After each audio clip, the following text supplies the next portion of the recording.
అందరికీ నమస్కారం. నేను మీ కిరా కార్పిని.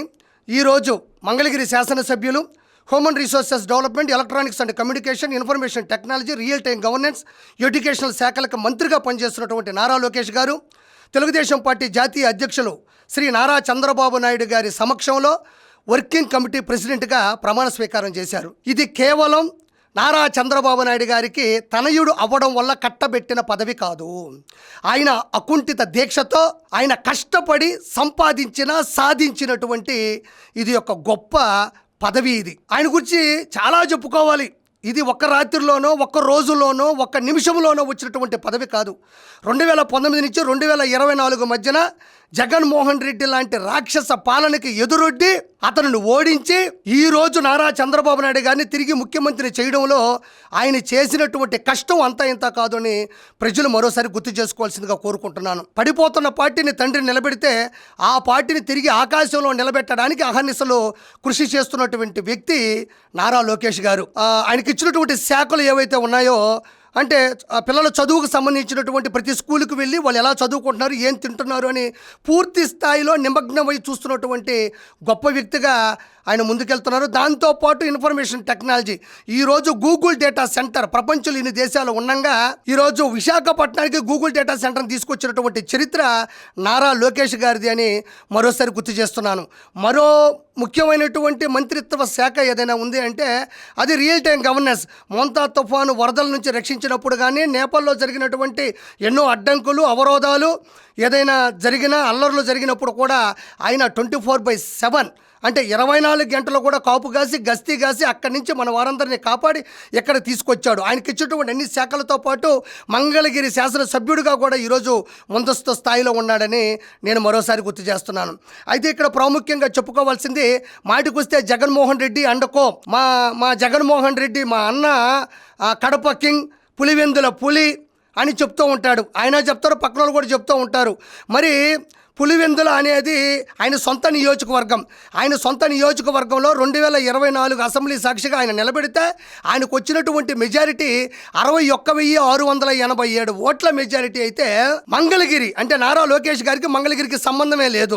అయినా అది స్థానికం కాకపోయినా, స్థానం కోల్పే అవకాశం ఉన్నా, ఒకసారి ఓడిపోయినా వనకక బెదరక అదరక చెల్లించక మళ్ళీ అక్కడే నిలబడి 91,413 ఓట్ల భారీ మెజారిటీతో గెలిచినటువంటి గొప్ప వ్యక్తి నారా లోకేష్ గారు.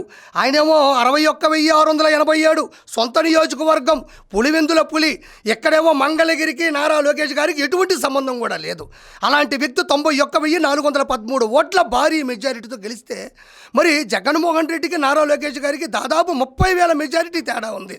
అంటే ఒక నాయకుడికి కావాల్సినటువంటి గొప్ప విషయం ఏంటి అంటే, కష్టం వచ్చినా, నష్టం వచ్చినా, ఎలాంటి ఇబ్బందులు వచ్చినా, ఎలాంటి సంక్షోభం వచ్చినా సరే కార్యకర్తలకు వెన్నుదన్నుగా ఉండి గెలిచే కార్యక్రమంలో ముందస్తు స్థాయిలో ఉండడం అనేది ఒక నాయకుడికి, ఒక కింగుకి ఉండాల్సినటువంటి గొప్ప లక్ష్యం. అది నారా లోకేష్ గారిలో క్వింటాలు టన్నులు ఉంది. మనం లెక్కెట్టుకుంటే ఇంకా ఒక చరిత్ర అయిపోతుంది అంతే. తండ్రిని జైల్లో పెట్టినా తట్టుకున్న గుండె మీది, దుష్ట శక్తులు అష్టదిగ్బంధనం చేసిన 3,132 కిలోమీటర్ల యువగలం పాదయాత్రను పూర్తి చేసిన పట్టుదల మీది. బాడీ షేమింగ్ చేసి అవమానించిన మిమ్మల్ని మీరు మలుచుకున్న తీరు అద్వితీయం, అమోఘం. రాజకీయాల్లో మీరు వేస్తున్న ముద్ర వాళ్ళకి నిద్ర రానివ్వకుండా చేస్తున్నది అంటే అతిశయోక్తి కాదు. మరి నారా లోకేష్ గారు వర్కింగ్ కమిటీ ప్రెసిడెంట్గా అవ్వాల్సినటువంటి లక్షణాలు చాలా ఉన్నాయి, అయ్యాయి కూడా. అందులో గొప్ప లక్షణం ఏంటి అంటే పెద్దవాళ్ళని గౌరవించడం, కష్టపడ్డ వారిని గుర్తించడం. ఇది చాలా గొప్ప విషయం. ఇది జగన్మోహన్ రెడ్డిలో ఏ కోసైనా కనబడదు. పెద్దవారిని గౌరవించడం, కష్టపడ్డ వారిని గుర్తించడం. ఈరోజు రాష్ట్ర కమిటీలో కావచ్చు, లేదంటే నామినేటెడ్ పోస్టుల్లో కావచ్చు, అందరూ కూడా మీరు చూడండి, ఎవరైతే గ్రౌండ్ లెవెల్ నుంచి కష్టపడ్డారో, ఎవరైతే ఇష్టంగా పార్టీని ప్రేమించి వాళ్ళు తెల్లారులు పార్టీ కోసమే వాళ్ళు ఎవరైతే ముందడుగు వేశారో వాళ్ళందరూ కూడా ఈరోజు పదవుల్లో ఉన్నారని మరోసారి గుర్తు చేస్తున్నాను. నారా చంద్రబాబు నాయుడు గారు ఒక లెవెల్లో ఆలోచిస్తూ ఉంటే గ్రౌండ్ లెవెల్ నుంచి పై స్థాయికి ప్రతి కార్యక్రమాన్ని ముందుకు తీసుకెళ్తుంది ఎవరైనా ఉన్నారు అంటే అది నారా లోకేష్ గారు. ఇక్కడ ఖచ్చితంగా ఈరోజు చేసిన ప్రమాణం నారా లోకేష్ గారి భవిష్యత్తుకి మంచి ప్రయాణం. ఇందులో నో డౌట్. ఈరోజు జరిగిన ఘట్టం వైఎస్ఆర్సీపీకి నేలమట్టం. నేను మళ్ళీ గుర్తు చేసుకోండి, మళ్ళీ చెప్తున్నా, తండ్రి ఒక లెవెల్, తనయుడు ఒక లెవెల్.